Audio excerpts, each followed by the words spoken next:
Bismillahirrahmanirrahim. Assalamualaikum warahmatullahi wabarakatuh. Kali ini saya akan menjelaskan materi kuliah metodologi penelitian kita pada minggu kelima dengan saya, Dewi Soyusiawati dari Prodi Teknik Informatika Universitas Ahmad Dahlan. Oke, jadi untuk literatur review ini adalah merupakan salah satu bagian pada riset atau penelitian yang nanti akan dituliskan hasilnya pada bab 2. Adapun struktur penulisan bab 2, yang pertama adalah kajian penelitian terdahulu, yang kedua kajian software terdahulu, dan yang ketiga adalah landasan teori. Untuk kajian penelitian terdahulu, seorang peneliti diwajibkan untuk membaca paper-paper terkait dengan penelitian-penelitian yang sudah pernah orang lain lakukan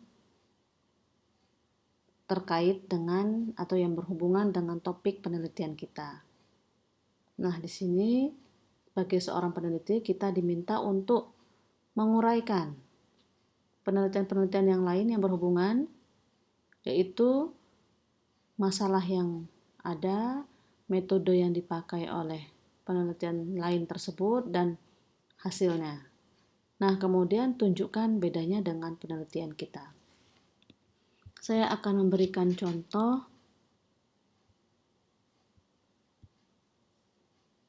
laporan skripsi yang sudah pernah dikerjakan untuk bab 2. Ini ya, saya langsung bukakan daftar isinya.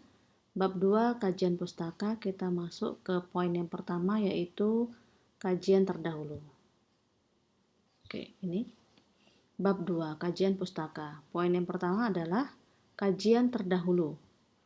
Nah, di sini karena tadi di kajian terdahulu artinya kita membaca paper terkait dengan penelitian orang lain yang sudah pernah dilakukan yang relevan dengan penelitian kita, maka di sini tinggal diuraikan, dibuat resume singkatnya dari penelitian-penelitian sebelumnya dalam beberapa paragraf. Jadi ini misalnya paragraf pertama. Pada paragraf ini menjelaskan tentang penelitian orang lain. Ini ya, penelitian orang lain. Kemudian begitu juga paragraf yang selanjutnya, ini adalah resume untuk penelitian lainnya lagi, dan seterusnya. Nah, untuk laporan ini kebetulan ada 5 kajian penelitian terdahulunya. Nah, jadi ini ada 5 paragraf ya, berarti yang terkait dengan resume atas penelitian sebelumnya. Selanjutnya, setelah Anda menjelaskan dalam bentuk paragraf, maka sebaiknya dibuat resumenya dalam bentuk tabel. Jadi ini adalah merupakan tabel yang isinya resum kajian penelitian terdahulu. Jadi bisa dilihat di sini beberapa kolomnya. Kolom yang pertama terkait dengan aspek yang akan dikaji, kemudian kolom selanjutnya adalah paper-paper yang kita rujuk. Nah, kolom terakhir adalah kolom yang berisi topik atas skripsi atau topik atas riset yang kita kerjakan. Yang Anda kerjakan ditulis di paling kanan. Ya, jadi di sini aspek yang akan diukur atau aspek yang akan dikaji bisa dinyatakan dengan beberapa poin. Bisa dinyatakan dulu dengan kita mencantumkan nama penelitinya, kemudian judul paper itu dipublikasi, judul jurnalnya. Ini adalah judul penelitiannya. Sedangkan ini penerbitnya adalah judul jurnalnya, diterbitkan di mana. Nah, kemudian masalah penelitiannya apa? Kemudian tujuan penelitian itu apa? Kemudian metode. Nah, ini metode yang dipilih oleh peneliti tersebut terkait dengan masalah penelitiannya apa? Jadi misalnya ini kajian yang pertama, metodenya adalah TF-IDF. Kajian yang kedua, metodenya adalah aturan produksi, dan seterusnya. Bagaimana metode ujinya, bagaimana hasil dari pengujiannya, dan yang terakhir bagaimana hasil penelitiannya. Untuk aspek ini nanti tentunya fleksibel ya, tergantung penelitian Anda masing-masing. Ya, baik ya. Jadi itu untuk sub yang pertama pada bab 2, kajian penelitian terdahulu. Saya kembali lagi ke PowerPoint. Ini. Ya, selanjutnya yang kedua, kajian software terdahulu. Nah, ini opsional sifatnya. Hanya dilengkapi jika ada software atau perangkat lunak sejenis yang beredar di pasaran atau internet dengan penelitian yang akan kita lakukan. Untuk apa? Ya, kita perlu mengkaji software-software yang sudah ada terkait dengan metodenya dan fitur-fiturnya. Ya. Nah, selanjutnya yang ketiga yaitu landasan teori. Nah, landasan teori ini nanti isinya tentunya terkait dengan teori yang melandasi penelitian, metode, tahapan, dan contoh penerapannya. Nah, yang perlu ditekankan di sini adalah materi atau topik yang sudah terlalu umum tidak perlu dicantumkan. Tidak perlu menulis teori fundamental. Jadi misalnya pada saat Anda melakukan riset atau penelitian pasti menggunakan database.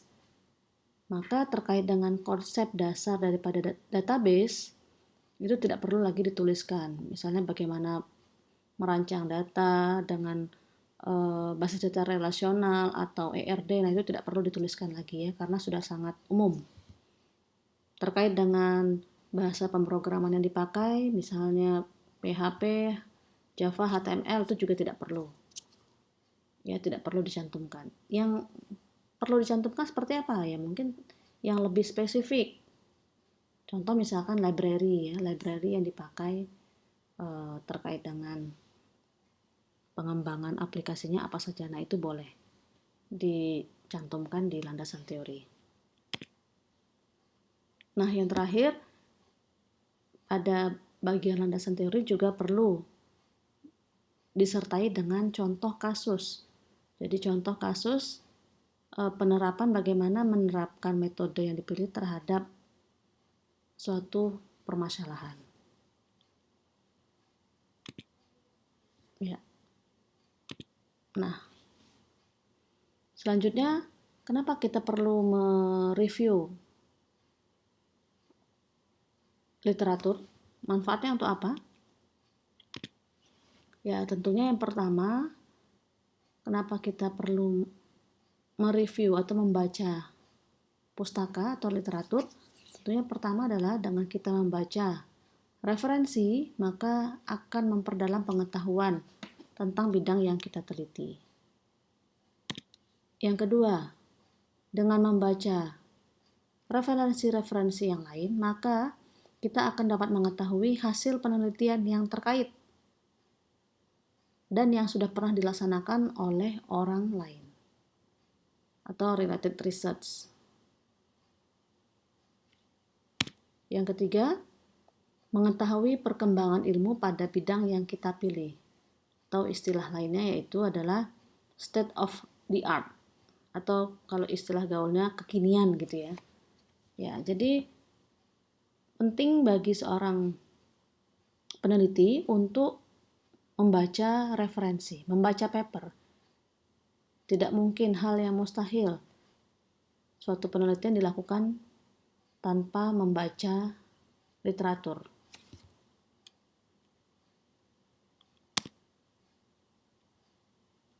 Termasuk juga dengan kita membaca akan memperjelas masalah penelitian kita. Oke.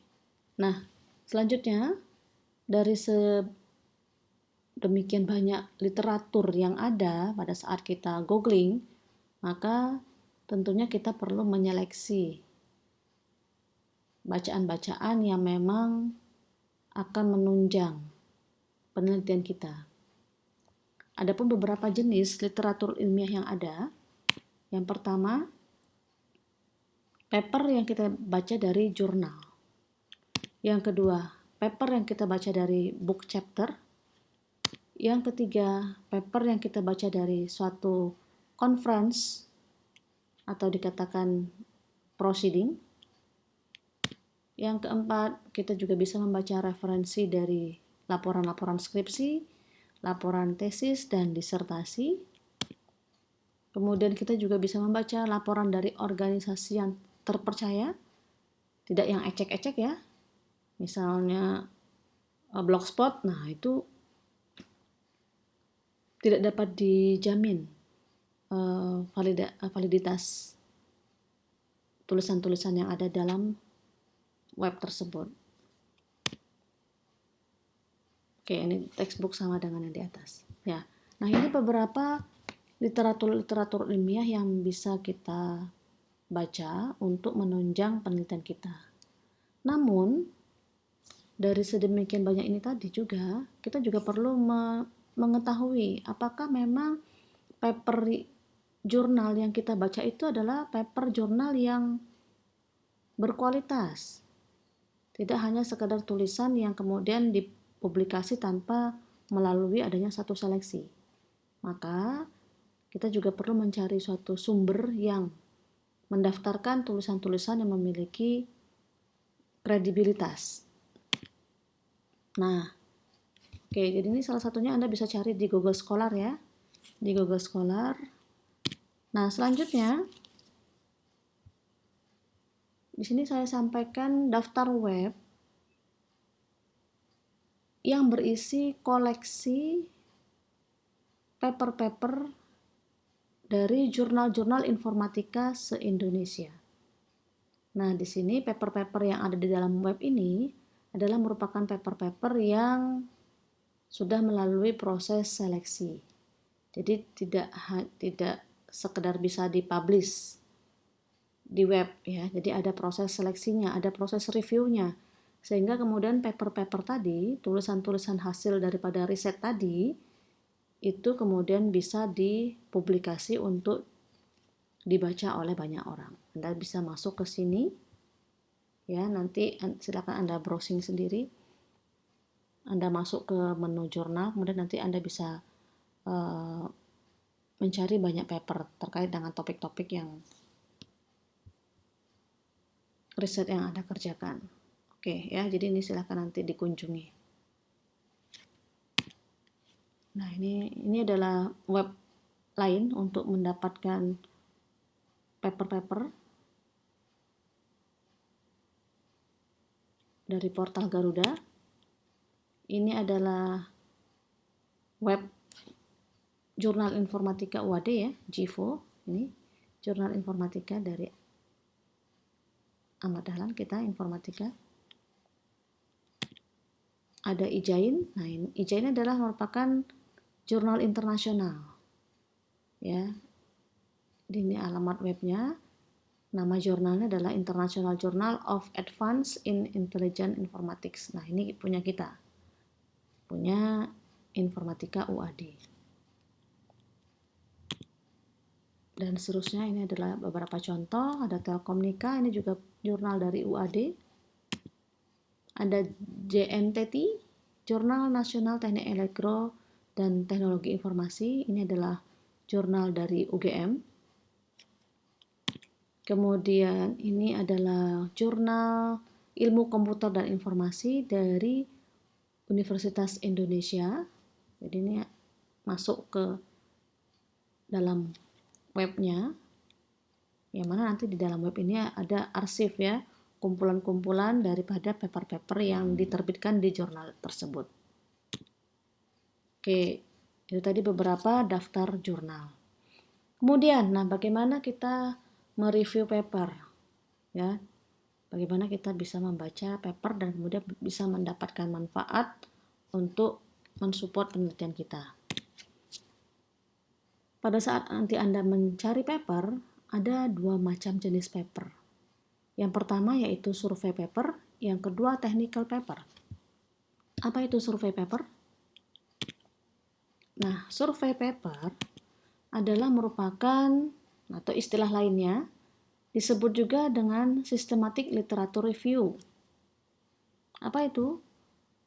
Systematic literature review. Ya, berarti survei papernya adalah merupakan paper yang isinya review, ya, review daripada pustaka, review daripada suatu literatur yang disusun secara sistematik. Nah, mudahnya adalah merupakan survei paper adalah merupakan satu jenis tinjauan pustaka yang mengkoleksi dan menganalisa banyak topik penelitian atau paper. Jadi survei paper ini adalah isinya analisis atau review resume dari banyak paper.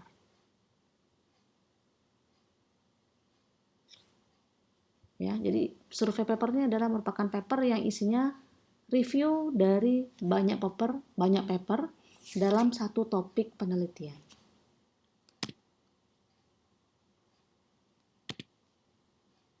Nah, apa tujuan yang dibuat survei paper? Kenapa kemudian paper ini isinya adalah review dari banyak paper? Tentunya tujuannya adalah memberikan ringkasan lengkap, ya. Artinya membantu kita sebagai seorang peneliti yang ingin membaca atau mendapatkan informasi yang lengkap tentang satu topik riset. Jadi kita tidak perlu banyak membaca paper, namun dengan cukup membaca satu survei paper itu kita sudah bisa mendapatkan gambaran keseluruhan secara lengkap dari satu topik riset kita. Oke, nah ini contohnya ya. Nanti Anda bisa googling sendiri untuk mendapatkan survei paper dari topik Anda. Di sini saya memberikan salah satu contoh survei paper terkait dengan, misalnya contohnya seperti ini. Machine Translation of Indonesian, a review. Nah, artinya paper ini adalah merupakan survei paper yang isinya tentang machine translation di Indonesia. Jadi kalau kita ingin membaca tentang resume daripada penterjemahan mesin penterjemah maksud saya. Jadi kalau kita ingin mengetahui tentang mesin penterjemah di Indonesia seperti apa perkembangannya saat ini, nah itu tinggal kita search dengan keyword itu ya. Anda bisa tuliskan keyword, misalnya keywordnya review on machine translation. Maka nanti akan banyak contoh paper, akan banyak paper yang didapatkan dari kita menginputkan kata kunci tersebut. Ini adalah salah satunya. Ini adalah salah satunya yang saya dapatkan pada saat saya ingin mencari tentang survei paper dari mesin penterjemah. Ya, jadi pasti ada kata-kata reviewnya. Contoh survei paper yang kedua, a systematic review of text stemming techniques. Nah, ini adalah judul papernya, judul survei papernya. Ada kata kuncinya review. Jadi ini adalah survei paper tentang text stemming, teknik tentang stemming. Begitu juga contoh yang lain, a survey of stemming algorithm in information retrieval. Artinya ini adalah merupakan paper survei tentang algoritma stemming dalam information retrieval. Anda selanjutnya nanti bisa mencari survei paper tentang topik riset Anda. Oke, paham ya? Tentang survei paper. Selanjutnya, kiat mereview survei paper ya, silakan nanti ini dibaca saja. Intinya apa yang akan kita ambil dari survei paper tersebut yang nanti bisa kita masukkan ke dalam landasan teori kita pada bab 2. Selanjutnya, kategori paper yang kedua yaitu technical paper. Nah, technical paper ini adalah merupakan paper yang sangat umum yang isinya tentang proses atau hasil daripada penelitian seseorang. Jadi bagaimana seorang peneliti melaporkan hasil penelitiannya. Dituliskan dalam bentuk technical paper. Pada saat akhir daripada skripsi Anda nanti, Anda juga akan diminta untuk membuat technical paper. Artinya bagaimana Anda bisa membuat suatu naskah publikasi terkait dengan laporan teknis untuk penelitian yang sudah dilakukan. Seperti itu. Oke ya. Contohnya ya, misalnya seperti ini contohnya. Contoh technical paper. Penerapan algoritma stemming, Nazif dan Adriani, dan similarity pada penerimaan judul tesis. Implementasi dan analisis algoritma stemming, Nazif Adriani, dan Porter pada dokumen berbahasa Indonesia, dan seterusnya. Ini adalah merupakan contoh technical paper. Anda tentunya juga sudah banyak mendapatkan technical paper yang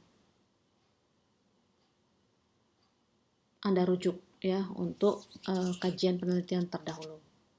Ya, baik, sekian. Cukup untuk materi kali ini. Selamat bekerja. Tugas Anda pada minggu kelima ini adalah mulai menyusun bab 2. Oke, semangat ya. Saya akhiri, mohon maaf jika ada yang salah. Assalamualaikum warahmatullahi wabarakatuh.